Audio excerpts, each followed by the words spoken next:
Hey everybody, welcome back. Dr. T, I'm here with the man himself, Chris. Chris, how are you? I'm doing good today. Listen, one thing that I really like is like your t-shirt, Anti-Fragility.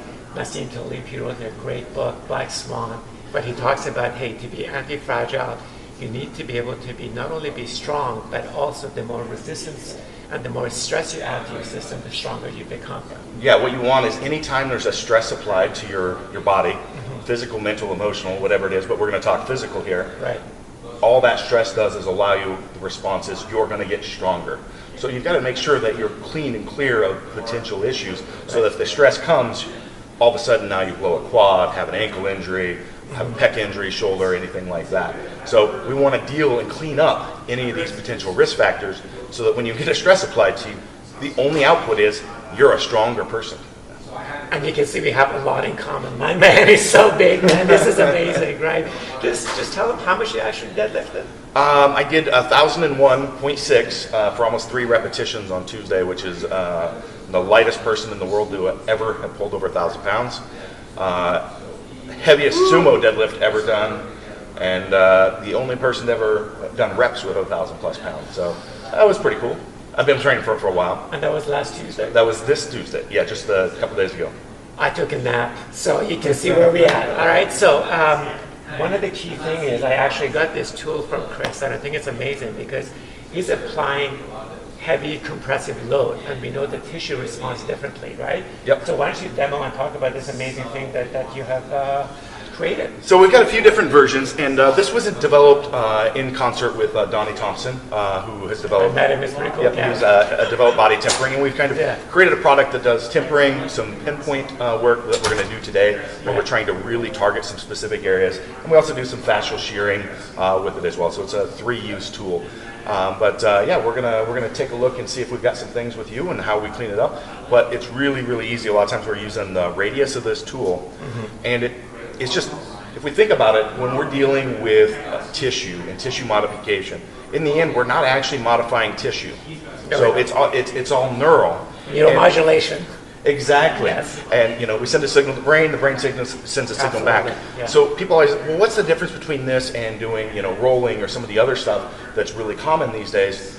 You're always in you're holding position, you're controlling your body. You're never in this relaxed state.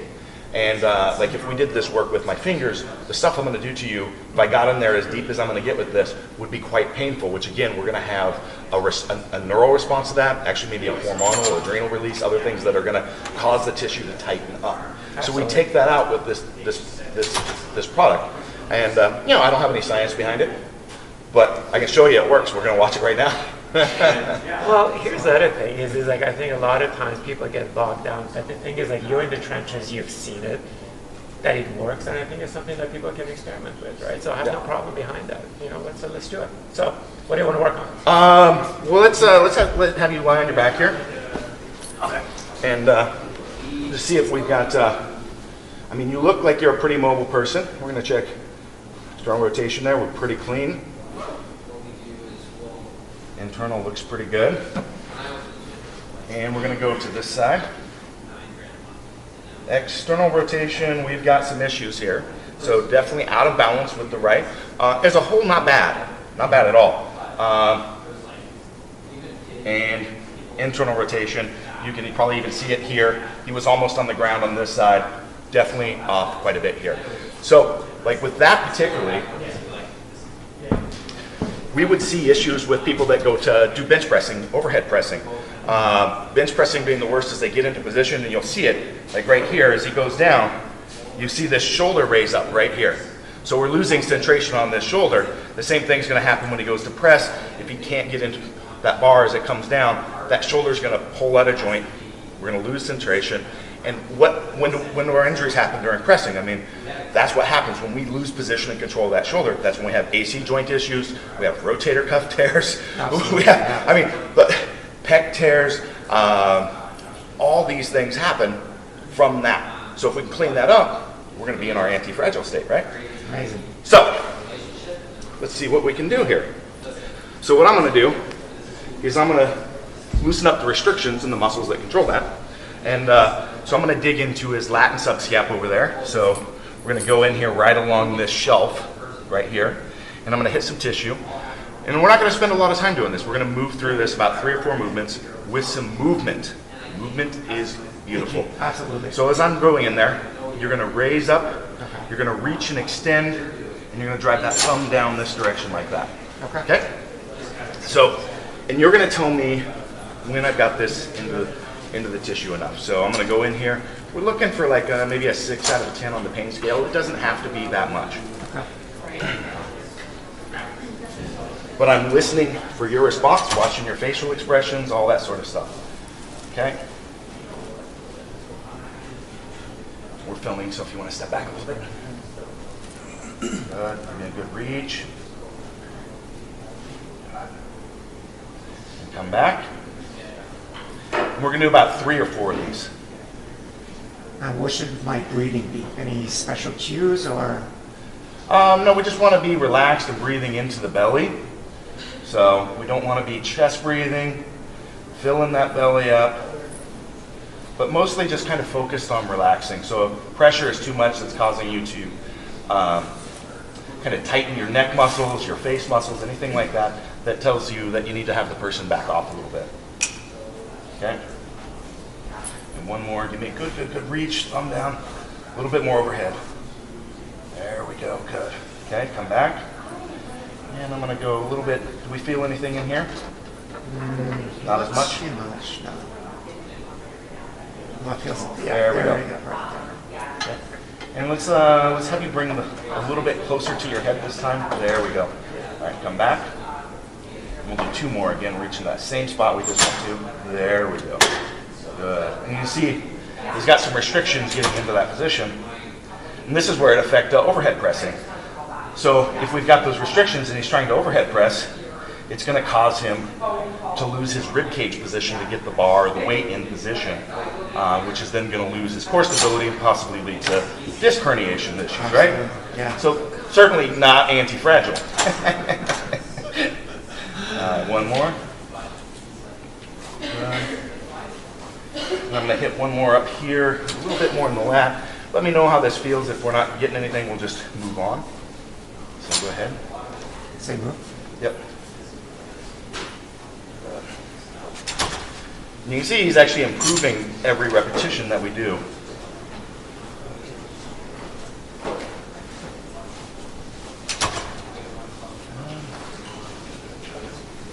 Good. And we'll hit one last area. We're going to go into the trap. We've got to be a little careful as we go into the trap. We don't want to get anywhere too close into the neck or deep down in here where we're going to hit into the nerve tissue. There's blood, lots of good stuff that flows through there. So we're going to go really more into the trap here. So I'm not going to be diving in too deep up into this neck region. So we definitely want to make sure that if you're feeling any sort of numbness or tingling down the arms, lightheadedness, anything that tells us we're cutting off blood flow or getting on a nerve, which we shouldn't. I mean, I never actually have had that, but I just like to really make sure that that's not the case. And I'm going to have you turn your head away from me after I put this in there. Good. Good. And you're going to take a swallow. Good. And we're going to do the same reach. Just going to have to come up beside my body because I'm, trying to look good for the camera, be in a good position. Really important stuff. We're going to compromise his... Don't make me laugh, man. Don't make me laugh. That's hurt. Good. And you feel it reaching and driving into that. With each one of these, I can feel the boomstick go in a little bit deeper. There we go. Let's just do one more. Good. There we go. Good. And so this tool can be used on yourself a lot. So we did the areas we checked with him. This is certainly not anything that you could do yourself very well, but basically any of your lower body, pec, psoas, a lot of that stuff we can reach. And we've got a heavier version of that product, but let's check where we're at. And I'm going to make sure that we're controlling the shoulder too. So we're actually getting lower even without me letting him raise his shoulder, which I allowed during the initial assessment. If we left a little bit there, and he's basically, let's do the same here, and let's see what the shoulder looks like. Yep. So we're nearly identical with less than 5 minutes worth of work, I think. Let's check. We've got big change here. Definitely feels, yeah. Way better. Yeah. I would probably want to hit more of this pec Yeah. as well. So if we cleaned up the last bit of the pec, we'd probably get a little bit more in here as well. But external, huge difference. And we made about a 50%, 75% improvement this way as well.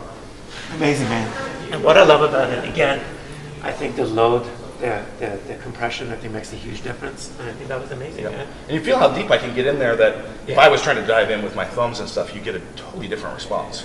And I think that, again, from a neuromodulation standpoint, from the fact that we're trying to create an engram, the fact that I'm actively doing the movement as well, I think it's just more amazing. It's not just a passive treatment. Yeah, that's definitely Yeah. where we've ended up with how we use this tool now is incorporating those active mobilization with that.